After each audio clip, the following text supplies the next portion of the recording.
मैंने अपने हक के लिए आवाज़ उठाई है। अब हेडमास्टर साहब ने मुझे कहा है कि आप ना इनके खिलाफ बात करें कोई। मेरे पे जब तशद्दुद किया है तो मैंने भी वो जो है ना कानून को हाथ लगा लिया है। बाद में इन्होंने कहा तेरे बच्चों को भी हम मार देंगे अगर तू ज़्यादा बोला। ये देखे ना, ये पूरी फाइल हमने तैयार की है कि कब इनको मारा गया, कौन सी अदालत में केस लगा था। आपके डिपार्टमेंट में एक एप्लीकेशन आपको आ रही है, आप उसका रिस्पॉन्स ही कोई नहीं। बंदा बेचारा दरवाजे पे जाता तो उसको मारा जाता।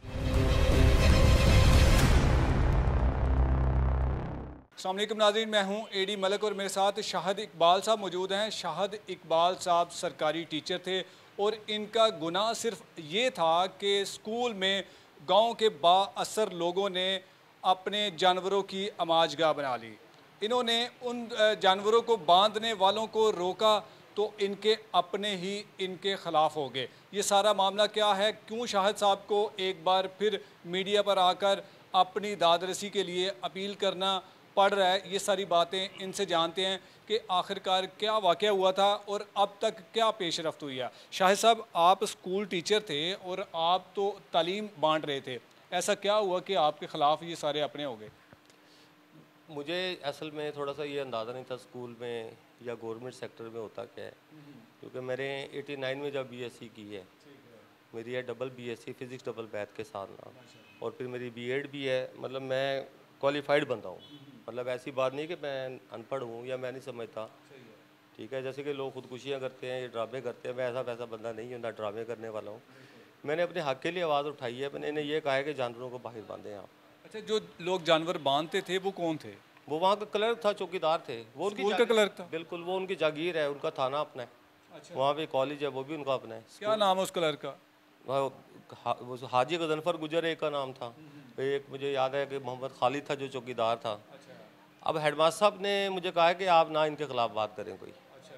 मैंने कहा सर देखें, मुझे पढ़ाने में दिक्कत होती है। जब मैं ये स्कूल के अंदर कमरे में आप बांधेंगे कैटल्स, ठीक है, सर्दियों में, तो मुझे बड़ी प्रॉब्लम होती है। ये जानवरों की अमाजगाह नहीं, ये एक दर्सगाह है। दर्सगाह है, मैंने उन्हें समझाया ये। तो आप यकीन करें, हाफिज़ मोहम्मद सईद साहब 47 चक के हैं, वहाँ पे गांव है 47, जावेद इकबाल चीमा साहब का गांव है जमात इस्लामी के। वो कहते हैं यार बेटा मैं भी बेबस हूँ। उन्होंने मेरे हक़ में ये लिख कर दिया है कि आप बड़े मेहनती और काबिल टीचर हैं। हेडमास्टर साहब 19वें ग्रेड के ऑफिसर, जिनको मैं डायरेक्ट रिपोर्ट करता था, और इससे पहले मैं मल्टीनेशनल कंपनी में MSD में मैंने 10-12 साल काम किया हुआ है। आधे सरगोदे को मैंने पढ़ाया हुआ है। मेडिसिन मैं पढ़ाता था। पाकिस्तान के जितने भी बड़े शहर हैं सब में मैंने काम किया हुआ है। मैंने कोयटा में, लाहौर में, सरगोदा में, इस्लामाबाद में, कराची में, मैंने सब मतलब लार्जेस्ट सिटीज़ में काम किया है। और मैंने लोगों को पढ़ा के मेडिसिन के शोबे पे एंटर किया है। मैं तो पढ़ाने का इतना शौकीन था कि मैं यार अपने नेशन के बच्चों को इतना अच्छा पढ़ाऊँगा, ये आगे जाएंगे। एक VN बनता था, किसी वक्त इंसाफ की बात होती थी इमरान खान साहब की तरफ से। कभी हमारी इमरान खान साहब से वहाँ पे डॉक्टर तस्नीम यार नियाज़ी के पास मुलाकात होती थी मियाँ वाली में। वो उनकी कज़न थी डॉक्टर इमरान खान साहब की, ठीक है। तो उस वक्त इंसाफ तहरीक इंसाफ स्टार्ट कर रहे थे, तो कहते थे बेटा यहाँ पे इंसाफ का निज़ाम नहीं है इमरान खान साहब। तो हम ये कहते थे खान साहब आप ये किस चक्कर में पड़ गए हैं। तो वो हमें उन बातों की तस्दीक तब हुई जब हम गवर्नमेंट सेक्टर में आए, और जब हमें फैंटी लगी है वहाँ पे EDO साहब ने और 15 बंदों के अमले ने हमें मारा है। आपको तशद्दुद किया था? मेरे पे जब तशद्दुद किया है तो मैंने भी वो जो है ना कानून को हाथ लगा लिया है। बाद में इन्होंने कहा तेरे बच्चों को भी हम मार देंगे अगर तू ज़्यादा बोला। अब भी मैं बात कर रहा हूँ, कोई पता नहीं है बाद में कोई क्या एक्शन लेते हैं, ठीक है। मेरे मैटर का चौधरी हामिद हमीद को भी पता है। वो जहाँ वहाँ पे जो MNA है तस्नीम अहमद कुरैशी साहब को भी पता है, पीपल्स पार्टी के MNA हैं। अंसर मजीद खान साहब को भी पता है जो PTI के हैं। PTI के जो वहाँ के वर्कर्स हैं सबको पता है, ठीक है। लेकिन अब मुझे ये समझ नहीं आती कि आमिर सुल्तान चीमा साहब को नहीं पता चल सका। लेकिन आपको क्यों नहीं अभी तक इंसाफ मिल सका? आपने को मुकदमा दर्ज करवाने के लिए कोई दरख्वास्त दी हो तो क्या पुलिस ने आगे पेशरफ दी? जब वहाँ पे एक पर्चा फाइल हो जाता है, फिर आपको एक थ्रेट दिया जाता है कि आप पे मजीद पर्चे हम बना देंगे। शरीफ आदमी तो भाग जाता है। शरीफ आदमी, मैं तो उस वक्त से बीमार पड़ा हूँ, 8-9 साल से मैं बेड पे हूँ। मेरे घर वालों से तस्दीक करें, मेरे महल्लेदारों से तस्दीक करें कि शाहिद तुम्हें क्या हो गया। जिस बंदे ने 10 साल बाई एयर ट्रैवलिंग की हो, 5 स्टार होटलिंग कंपनी की इतनी ट्रेनिंग्स दी हो, ट्रेनिंग की हो, वहाँ पे जाके लोगों को ट्रेन किया हो, खुद ट्रेनिंग ली हो, शेल्टन में, PC में, अवारी में, बीच लग्जरी में, इधर सर्विसेज इंटरनेशनल में, ठीक है। तो वो बंदा जिसको इतनी बुरी तरह मार दिया जाए उसका क्या टेम्परामेंट रहेगा, आप अंदाज़ा करें। आप वो फिर क्या करेगा वहाँ जाके।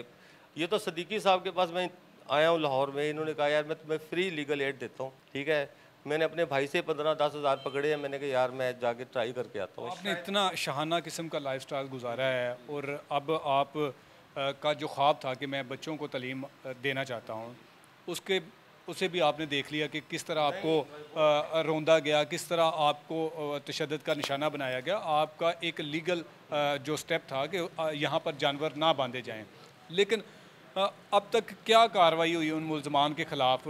क्यों आप ये अदालतों के धक्के अब खाना शुरू हो गए हैं? मुल्ज़मान के ख़िलाफ़ कोई कार्रवाई नहीं हुई। ईडीओ साहब ने मुझे 2012 वो में इतने बासर हैं। बिल्कुल बासर हैं। ईडीओ साहब ने मुझे कहा था 2012 में कि यह कौन सा थाना लगता है उनके खिलाफ जहां आपने मुकदमा दर्ज करवाया? ये थाना बनता था सेटलाटोन।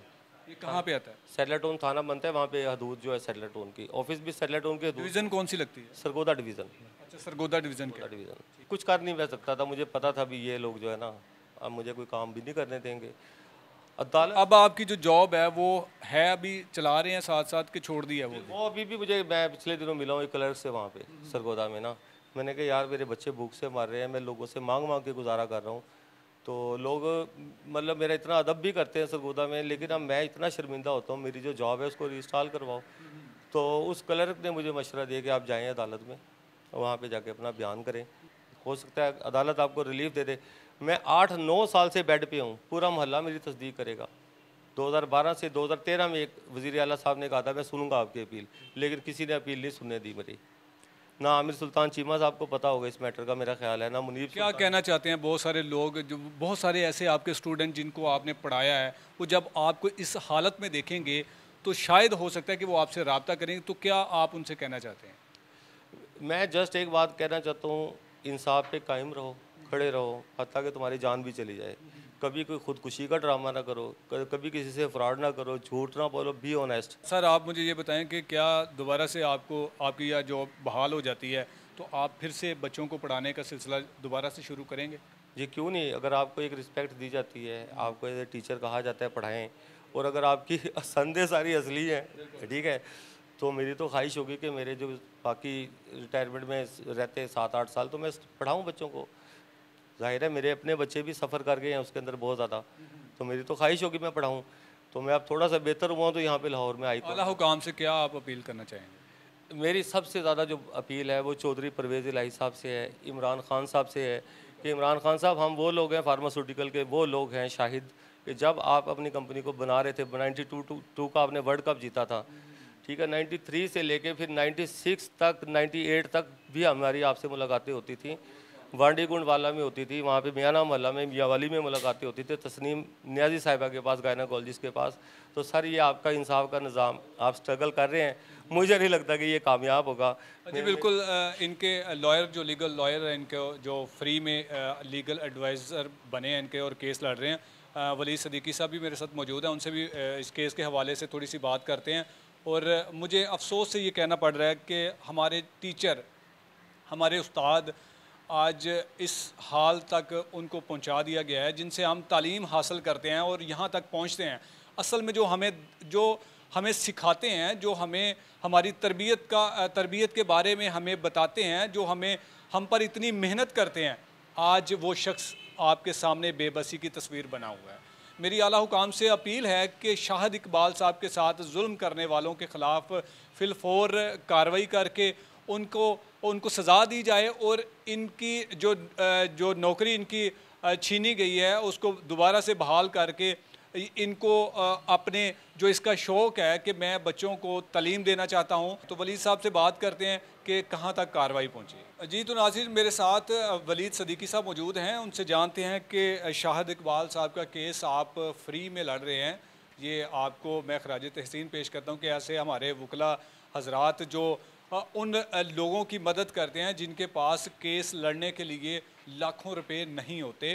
तो इनसे जानते हैं कि कहाँ तक इनके केस को ये लेकर पहुँच चुके हैं और क्या इनको नज़र आता है कि जी इंसाफ मिलेगा। वलीद साहब बहुत शुक्रिया, आपने टाइम दिया।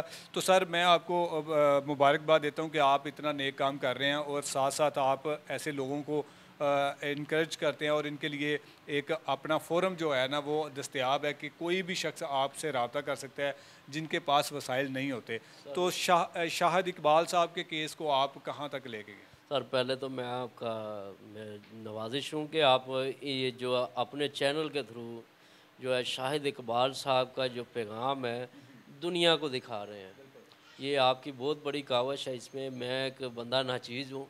इसमें मेरी कोशिश ये है कि मैं ग्राउंड रियलिटी से उठ के आया हूँ। तो मेरी कोशिश ये है कि पूरे पाकिस्तान में जो लोग अपनी आवाज़ उठाना चाहते हैं मेरे पास आएँ, आप मुझसे रब्ता करें। आप किसी भी शहर से हों, किसी भी सूबे से हों, इंशाल्लाह मैं और मेरी टीम आपके वसीले से हम वहाँ तक पहुँचेंगे और उनकी आवाज़ को बुलंद करेंगे। जी जी बिल्कुल जी, हम आपका पैगाम चलाएँगे। और मुझे सर ये बताएं कि शाहिद इकबाल साहब सरगोदा से आपके पास आए हैं, क्या दाद रसी हो रही है आपकी तरफ से? सर शाहिद इकबाल साहब के जितने तमाम कवायद व ज़वाबत थे ना, हमने पहले तो वो इकट्ठे किए। यानी कि 2006 से लेके 2022 चल रहा है, ये इसका जो एदाद शुमार बनता है ये तकरीबन 16 साल का बनता है। तो हमने उस तमाम मामलात को इकट्ठा किया।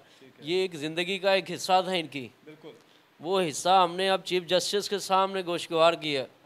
वो इंशाल्लाह सुबह उसकी तारीख है जस्टिस साहब के पास कि इन्होंने ये जो 16 साल की ज़िंदगी गुजार दी है, एक जिसके लिए कहा जाता है ये वतन एक माँ की हैसियत है। बाप तो वो है जिसके लिए उस्ताद वो रुतबा है जिसके लिए नबी पाक ने इस शोबे को ख़ुद पसंद फरमाया। आपने कहा मुझे मौलम बना के भेजा गया, तो यार हर बंदा इस शोबे को पसंद करता है।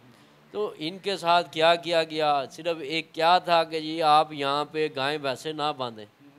वो ईडीओ साहब थे, वो सरकारी अफसर थे, अथॉरिटी उनकी थी, उन्होंने इनको जो बर्खास्त कर दिया वजह नाज बना के जी आपके वालिद साहब के इंतकाल हुआ था और आपने हमें बताया ही नहीं। वो यार ये कोई मज़ाक का खेज कोई बात हो रही है, ये कोई वजह नाज बनाने की बात है ये कि एक बंदे का वालिद फोत हुआ वो आपको ना बताए। तो ये अब हमने इनके तमाम रिकॉर्ड जो इनके ऊपर पर्चा कराया गया, जो इनका मेडिकल हुआ, जो इनको मारा गया, डॉक्टरों की रिपोर्ट थी मुतलका सरगोदा हॉस्पिटल जो THU था, वहाँ से हमने मेडिकल लिया। फिर उसके बाद जो इनको हेड मास्टर साहब ने एक्नॉलेज किया कि यार ये तो एक काबिले अपना एतमाद और मेहनत पसंद उस्ताद हैं, तो वो इन्होंने बाकायदा। इसका मतलब है कि आपने तमाम वो जो सबूत थे और जो भी इस केस से रिलेटेड एविडेंस थे वो आपने कलेक्ट करके आपने अदालत में जमा करवा दी। ये देखे ना, ये पूरी फाइल हमने तैयार की है कि कब इनको मारा गया, कौन सी अदालत में केस लगा था, ज़ियाउल्लाह साहब उन्होंने क्या आर्डर किया था। फिर उसके बाद ये आपके सामने अखबार है, अखबार में इनका ऐड आया। फिर उसके बाद ये जिस फोरम पे गए इन्होंने मुतलका हकाम वाला को अपना मुख्तलिफ अर्जियाँ लिखी, वज़ीर आला पंजाब, वज़ीर आज़म पाकिस्तान, सेक्रेटरी एजुकेशन, वज़ीर तलीम, सूबाई वज़ीर। यार ये कहाँ गए हैं ये लोग? क्या होश के नाखून लेके भाईजान सो रहे हो? आपके डिपार्टमेंट में एक एप्लीकेशन आपको आ रही है, आप उसका रिस्पॉन्स ही कोई नहीं। बंदा बेचारा दरवाजे पे जाता तो उसको मारा जाता। तो कहाँ जाइए चीफ जस्टिस साहब, आप बराए मेहरबानी इस पर नोटिस लें, इस पटिशन को एंटरटेन करें, सुबह इनके नोटिस करें ताकि जो इनके साथ ज़्यादती हुई हैं इनको भी उस उस्ताद की तरह जिसको हथकड़ी लगाई गई थी हाई कोर्ट के हाथे में, उसको एक ऑनर दी गई थी। ये भी एक उस्ताद हैं, इनको भी ऑनर दी जाए। जी बिल्कुल, बड़ी खूबसूरत बात की है वली सदीकी साहब ने कि ये भी उस्ताद हैं और एक इस उस्ताद को हथकड़ी लगाई गई थी तो आपने नोटिस लिया था। तो ये वो हमारे उस्ताद हैं, ये वो हमारे टीचर हैं जो दर दर ख्वार होते चले आ रहे हैं पिछले कई सालों से।